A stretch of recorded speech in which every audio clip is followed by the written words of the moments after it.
चलिए तैयारी करते हैं। मेहनत, लगन, हिम्मत से अपने मकसद को पाने की, उस सपने को साकार करने की जो देखा है आपके घर वालों ने, आपने और हमने। सवाल और जवाब के फासले को कम करेंगे। मैदान कोई भी हो, हर कदम मिलकर साथ रखेंगे।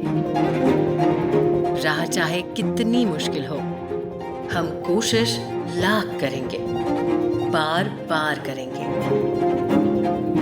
तभी तो सपने हकीकत में बदलेंगे। तो चलिए तैयारी करते हैं। Moon star global school. Kalyan Lok Sabha चुनाव के मैदान में कुल 28 उम्मीदवार। यहां भी लड़ाई शिवसेना बनाम शिवसेना। छोटी पार्टियां और निर्दलीय किसे पहुंचाएंगे फायदा और नुकसान।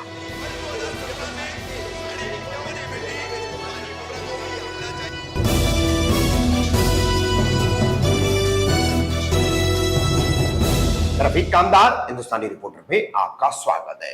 कल्याण लोकसभा चुनाव भी 5वें चरण में होना है। 20 मई को वोटिंग होनी है। कल्याण लोकसभा क्षेत्र का यह चुनाव बहुत अहम है क्योंकि यहां पर शिवसेना शिंदे गुट के मुखिया मुख्यमंत्री एकनाथ शिंदे के बेटे डॉक्टर श्रीकांत शिंदे की प्रतिष्ठा दांव पर लगी हुई है। 2 बार से लगातार वो यहां से सांसद चुने जा रहे हैं, मगर उस वक्त शिवसेना एक थी और भारतीय जनता पार्टी के साथ में गठबंधन था। अभी भी शिवसेना फूटने के बाद, 2 भाग होने के बाद शिवसेना शिंदे गुट ने भारतीय जनता पार्टी के साथ महायुति बनाई है। अजित पवार राष्ट्रवादी कांग्रेस पार्टी भी है और अन्य कई पार्टियां हैं। तो इस लोकसभा चुनाव क्षेत्र में जहां एक तरफ डॉक्टर श्रीकांत शिंदे की उम्मीदवारी देरी से घोषित हुई, कौन सी पार्टी से लड़ेंगे वो भी आशंका दूर हुई, मगर उनके सामने शिवसेना उद्धव ठाकरे गुट की सबसे बड़ी चुनौती है। और आपको बता दें कि इस लोकसभा चुनाव क्षेत्र में विधानसभा के 6 चुनाव क्षेत्र आते हैं और इसकी कुल मतदाता की संख्या जो है 20,18,958 है, जिसमें पुरुष मतदाता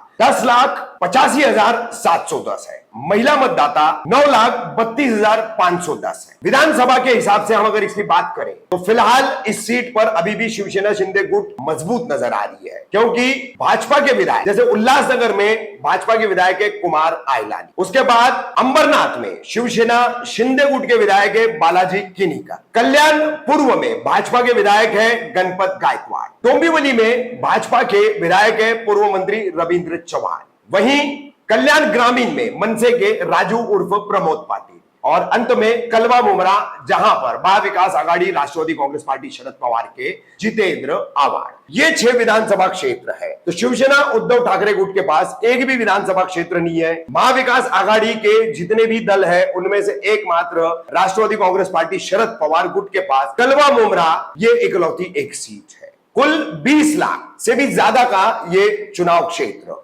अब इसमें वैशाली राणे दरेकर को शिवसेना उद्धव ठाकरे गुट ने शिवसेना शिंदे गुट और महायुति के उम्मीदवार डॉक्टर श्रीकांत शिंदे के सामने उतारा है, जो अभी भी प्रचार में सुस्त नजर आ रही है। और अन्य दलों का साथ भी जो है उतना जमीन पर दिखाई नहीं दे रहा है। जमीनी स्तर पर प्रचार में वो गति नहीं दिखाई दे रही है, वो क्रियाशीलता नहीं है, और इस वजह से अभी भी लोगों में वैशाली राणे दरेकर की उम्मीदवारी को लेकर के असमंजस बना हुआ है। मगर आपको बता दें कि अंबरनाथ, उल्लासनगर, डोंबिवली, कल्याण पूर्व, कल्याण ग्रामीण और कलवा मुमरा यहां 17% मुस्लिम मतदाता है, यानी तकरीबन 5 से 6 लाख मतदाता जो है इस 20 लाख वाले पूरे मतदाता सूची में मुस्लिम है।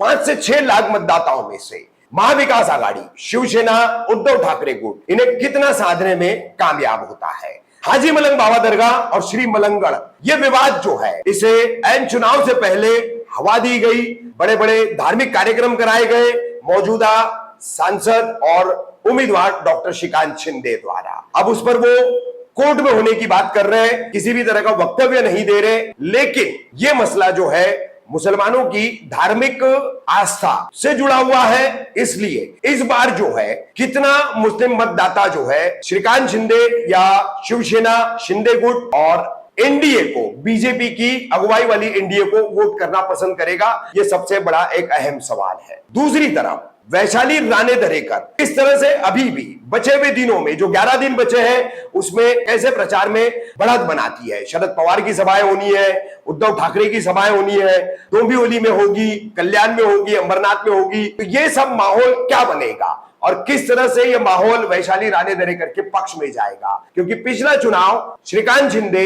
लगभग 2.5 लाख वोटों से जीते थे। अब की बार जो है शिवसेना के 2 फाड़ हुए, शिवसेना का ओरिजिनल वोटर भी जो है वो कितना बटता है और महाविकास आघाड़ी का वोटर एकमुश्त होकर कितना मशाल को वोट देता है, या फिर जिस तरह से मुस्लिम समाज के कई सारे लोग शिवसेना शिंदे गुट से, बीजेपी से, अन्य दलों से भी जुड़ रहे हैं, राष्ट्रवादी कांग्रेस पार्टी अजीत पवार गुट से भी जुड़ रहे हैं, ये कितना असर डालेंगे? ये सारा गणित जो है वो तय करेगा कि कौन होगा कल्याण लोकसभा चुनाव क्षेत्र का निर्वाचित सांसद। डॉक्टर श्रीकांत शिंदे तीसरी बार बाजी मारेंगे या वैशाली राणे दरेकर को लेकर महाविकास आघाड़ी मुख्यमंत्री के इस किले को भेजने में सफल होगी?